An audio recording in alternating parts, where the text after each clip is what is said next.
مسجد میں چند شروط کے ساتھ خواتین جا سکتی ہیں۔ دیکھیں اگر تراویح کی دعا یاد نہیں ہے تو یاد کر لیں۔ تو یہ جو دعائے تراویح کے نام سے ہمارے یہاں دعا پڑھی جاتی ہے، اصل مستحب یہ ہے کہ ہر 4 رکعت کے بعد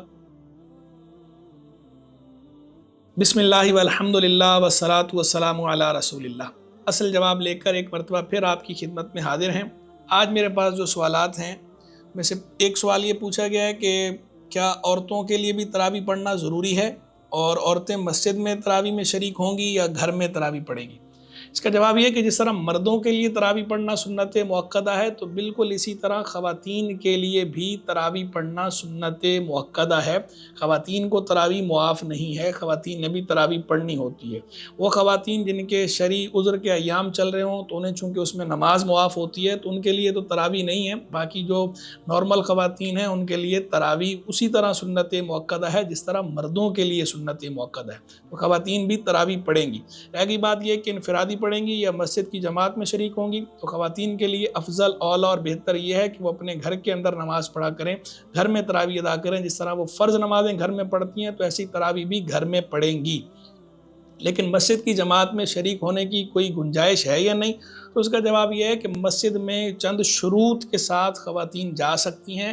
کنڈیشنل جواز ہے، مشروط جواز ہے، ایبسولوٹ جواز نہیں ہے، مطلق جواز نہیں ہے، شروط کے ساتھ جا سکتی ہیں۔ اور وہ شروط یہ ہے کہ اگر کوئی ایسی مسجد ہو کہ وہاں پہ ایگزٹ انٹریس الگ الگ ہو مردوں عورتوں کی، مردوں اور عورتوں کا باہمی اختلاط نہ ہوتا ہو، پردے کی بھرپور رعایت ہو، فتنے اور خطرے کا اندیشہ نہ ہو، تو محارم کی اجازت کے ساتھ خواتین تراویح میں شریک ہو سکتی ہیں، بشرطے کہ وہاں پہ کچھ درس کا اہتمام بھی ہوتا ہو، چاہے وہ درس قرآن کے عنوان سے ہو یا درس حدیث کے عنوان سے ہو یا بیان کے عنوان سے ہو یا خطاب کے عنوان سے ہو، کچھ نہ کچھ بیان ہونا بھی وہاں ضروری ہے تاکہ علم دین کی مجلس میں شرکت کی نیت ہو۔ تو یہ جو 2 شرطیں ہیں کہ مردوں عورتوں کا اختلاط نہ ہو، فتنے خطرے سے حفاظت ہو، اور مسجد کا تقدس بھی ملوث رہے، مسجد کا تقدس پامال نہیں ہونا چاہیے، اور یہ کہ وہاں بیان کا بھی اہتمام ہو تاکہ وہ علم دین کی مجلس جو ہے وہ اصل ہو جائے گی، اور تراویح کے جماعت میں شرکت جو ہے یہ طبعاً ہو جائے گی۔ تو اس طرح اس کی گنجائش ہے ان علماء کے نزدیک بھی کہ جو اس کے قائل نہیں ہیں، وہ بھی مشروط جواز ان کے یہاں بھی نکل آئے گا۔ باقی بعض علماء تو بغیر شروط کے بھی جواز کے قائل ہیں۔ ہاں، فتنے اور خطرے سے حفاظت کی شرط سب کے یہاں ہے، مردوں عورتوں کا اختلاط نہ ہو یہ شرط بھی سب کے یہاں ہے، بیان کی شرط سب کے یہاں نہیں ہے۔ بعض لوگ اس شرط کے بغیر بھی بعض علماء جواز کے قائل ہیں۔ بہرحال جو ہے وہ خواتین مسجد کی جماعت میں بھی شریک ہو سکتی ہیں شروط کے ساتھ۔ باقی گھر میں پڑھیں تو افضل اولیٰ مستحب یہ ہے، بہتر یہ ہے کہ گھر میں تراویح ادا کریں خواتین، لیکن تراویح بہرحال خواتین نے بھی اسی طرح پڑھنی ہے جس طرح مردوں نے پڑھنی ہے۔ پھر اس کے بعد ہمیں ایک سوال یہ موصول ہوا ہے، بھائی نے پوچھا کہ اگر کوئی عشاء کی جماعت سے نماز نہیں پڑھی عشاء کی، اور وطر اس نے اب جماعت سے پڑھنے ہیں، تو وطر کی جماعت میں شریک ہو سکتا ہے یا نہیں؟ دیکھیں یہ اکثر سوال آتا رہتا ہے ہمارے پاس کہ عشاء کے جو فرض ہیں وہ جماعت سے رہ گئے کسی وجہ سے، اب تراویح کی جماعت میں شریک ہوئے ہیں، تو اب وطر کی جماعت میں شریک ہو سکتے ہیں یا نہیں ہو سکتے؟ تو اس صورت میں بہتر تو یہ ہوتا ہے، افضل اولیٰ تو یہ ہے کہ وطر الگ سے پڑھے جائیں، وطر کی جماعت میں شریک نہ ہو۔ لیکن اگر کوئی وطر کی جماعت میں شریک ہو جاتا ہے تو وطر ادا ہو جاتے ہیں، اور ایسا کرنا گناہ بھی نہیں ہے۔ وہ علماء جو اس کو منع کرتے ہیں، بڑی تعداد میں علماء کا موقف یہ ہے، اور کتب فقہیہ میں بھی لکھا ہوا ہے کہ جو منع کرتے ہیں کہ وطر کی جماعت میں شریک نہیں ہو سکتے ایسی صورت میں، تو ان کے یہاں بھی یہ صرف مکروہ تنزیہی ہے، یعنی صرف خلاف اولیٰ ہے۔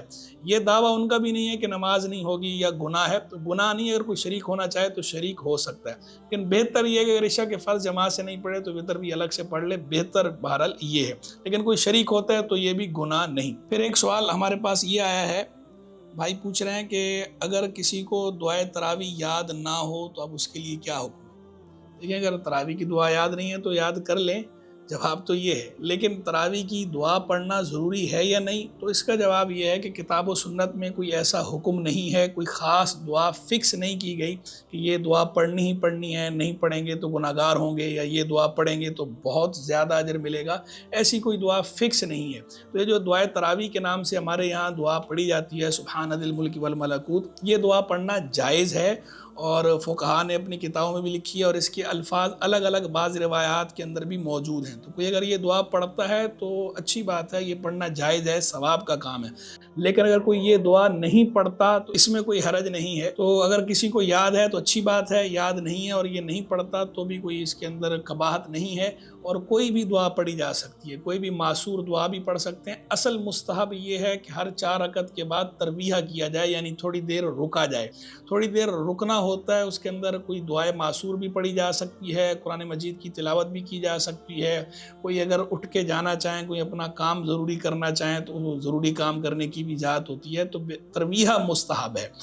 تو خاص دعا پڑھنا یہ ضروری نہیں ہے، یہ دعا آسانی کے لیے رکھی گئی ہے کہ آسان سارے ایک دعا یاد کر لیں اور وہ بآسانی پڑھ لیں، تو اس لیے یہ دعا بعض فقہا نے اپنی کتابوں میں لکھی ہے۔ تو اگر کوئی یہ دعا پڑھتا ہے تو بھی ٹھیک ہے، جائز ہے، لیکن کوئی یہ دعا نہیں پڑھتا تو اس میں بھی کوئی کسی قسم کی قباحت نہیں ہے۔ تو اگر آپ کو یاد نہیں ہے تو کوئی بات نہیں، جو دعا آپ کو آتی ہے آپ وہ دعا پڑھ لیں۔